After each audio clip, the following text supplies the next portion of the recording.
நாடாளுமன்ற பட்ஜெட் கூட்டத்தொடரில் பங்கேற்பதற்காக குடியரசுத் தலைவர் குதிரைப்படை அணிவகுப்போடு அந்த பாரம்பரிய சாரட் வண்டியில் ரெய்சினா ஹில்ஸிலிருந்து நாடாளுமன்றத்தின் புதிய கட்டிடத்தின் வாயிலுக்கு அவர் அந்த ராணுவத்தினரின் பேண்ட் இசை வாத்திய கருவிகளோடு அந்த அணிவகுப்பு மரியாதையோடு அவர் வந்து கொண்டிருக்கக்கூடிய அந்த காட்சிகளை தான் இப்போது பார்த்து கொண்டிருக்கிறோம். அந்த கண்கவர் அணிவகுப்பில் ராணுவத்தினரின் இசை வாத்திய கருவிகள் இசைக்கப்படுவதோடு அவருக்கு அணிவகுப்பு குதிரைப்படை அணிவகுப்புடன் குடியரசுத் தலைவர் திரௌபதி முர்மு வருகை புரிந்து கொண்டிருக்கிறார். அதற்கு முன்னதாக அங்கு நாடாளுமன்றத்தின் வாயிலில் குடியரசுத் தலைவர் செல்லும் அந்த பாதையில் பாதுகாவலர்கள் அதற்கான அந்த குடியரசுத் தலைவரின் அணிவகுப்பு பாதையை சீரமைத்து அவர்கள் பாதுகாப்பு பணியில் ஈடுபட்டிருக்கக்கூடிய அந்த காட்சிகளையும் நாம் ஒருபுறம் பார்க்கிறோம். மறுபுறம் அவர் அந்த அணிவகுத்து வரக்கூடிய அந்த சாரட் வண்டியில் பாதுகாப்பு படை வீரர்கள் மற்றும் அவருடைய வாகனங்கள், அது தவிர குதிரைப்படையினர் உள்ளிட்டோர் அந்த நாடாளுமன்றத்திற்கு வருகை தரக்கூடிய காட்சியை தான் இப்போது பார்த்து கொண்டிருக்கிறோம்.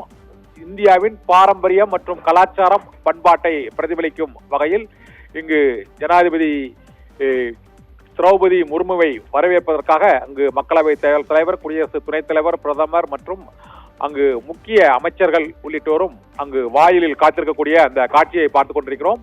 அவருக்கு ராணுவ அணிவகுப்பு மரியாதையுடன் குடியரசுத் தலைவர் உரையை அவர் நிகழ்த்த இருக்கிறார். இந்த குடியரசுத் தலைவர் உரையின் முக்கிய அம்சமானது இந்த ஓராண்டில் மேற்கொள்ளக்கூடிய மிக முக்கியமான நாட்டின் பொருளாதார நிர்வாக சீர்திருத்த மாற்றங்களை குறிப்பிட்டு காட்டும் மற்றும் இந்தியாவின் வளர்ச்சி பாதை மற்றும் பொருளாதார நிலை, புதிய திட்டங்கள், அரசின் கொள்கை, இலக்கு ஆகியவற்றை தொலைநோக்கு பார்வையோடு அங்கு நிதிநிலை அறிக்கைக்கு முன்னோட்டமாக இந்த குடியரசுத் தலைவரின் உரை இந்திய அரசு இந்த ஆண்டில் செல்லும் திசை, தொலைநோக்கு பார்வை ஆகியவற்றை பிரதிபலிக்கும் வகையில் அந்த உரை இருக்கும். அதற்கு முன்னதாக இப்போது அவர் உரையாற்றுவதற்கு அந்த பாரம்பரிய கலாச்சார மரபுப்படி அவர் சாரட் வண்டியில் குடியரசுத் தலைவர் மாளிகையில் இருந்து அணிவகுப்பு மரியாதையுடன் அவர் அழைத்து வரப்படுகிறார். இன்னும் சில நிமிடங்களில் அவர் நாடாளுமன்ற வாயிலுக்கு வருவார். அவரை வரவேற்று உள்ளே அழைத்து சென்ற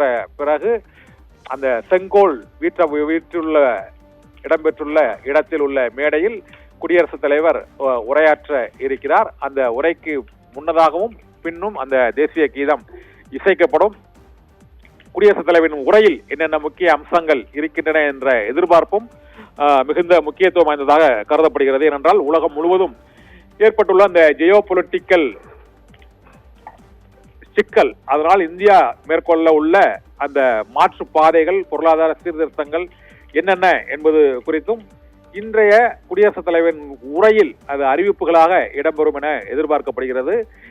இப்போது நாடாளுமன்ற வாயிலின் அருகே, இது பழைய நாடாளுமன்றத்தின் வாயிலின் அருகே குடியரசுத் தலைவரின் அந்த சாரட் அணிவகுப்பு கடந்து செல்லக்கூடிய அந்த காட்சியை பார்த்துக் கொண்டிருக்கிறோம். இதை தொடர்ந்து இந்த புதிய நாடாளுமன்றத்தின் மைய மண்டப வாயிலுக்கு அவர் சென்றவுடன் அவரை வரவேற்று அந்த நாடாளுமன்ற கூட்டுக்குழு கூட்டத்திற்கு அவர் அழைத்து செல்லப்படுவார். இப்பொழுது அந்த பழைய நாடாளுமன்றத்தின் பிரதான வாயிலை அவர்கள் கடக்கக்கூடிய அந்த குடியரசுத் தலைவரின் அந்த அணிவகுப்பு கடக்கக்கூடிய அந்த காட்சிகளை பார்த்து கொண்டிருக்கிறோம். பழைய நாடாளுமன்ற அந்த வளாகத்தை ஒட்டியே இந்த புதிய நாடாளுமன்றம் அதிநவீன பாதுகாப்பு, உயர் பாதுகாப்பு அம்சங்களுடன் அது அமைக்கப்பட்டிருக்கிறது. இப்பொழுது அந்த பழைய நாடாளுமன்ற வாயிலை கடந்து புதிய நாடாளுமன்றத்தின் மைய மண்டப வாயிலுக்கு குடியரசுத் தலைவர் திரௌபதி முர்முவின் வாகனம் குதிரைப்படை அணிவகுப்போடு சென்று கொண்டிருக்கக்கூடிய காட்சிகளையும் ராணுவ அந்த இசை வாத்திய குழுவினர் அதற்கான இசையோடு அவரை வரவேற்கும் அந்த காட்சிகளையும் தான் இப்போது பார்த்து கொண்டிருக்கிறோம்.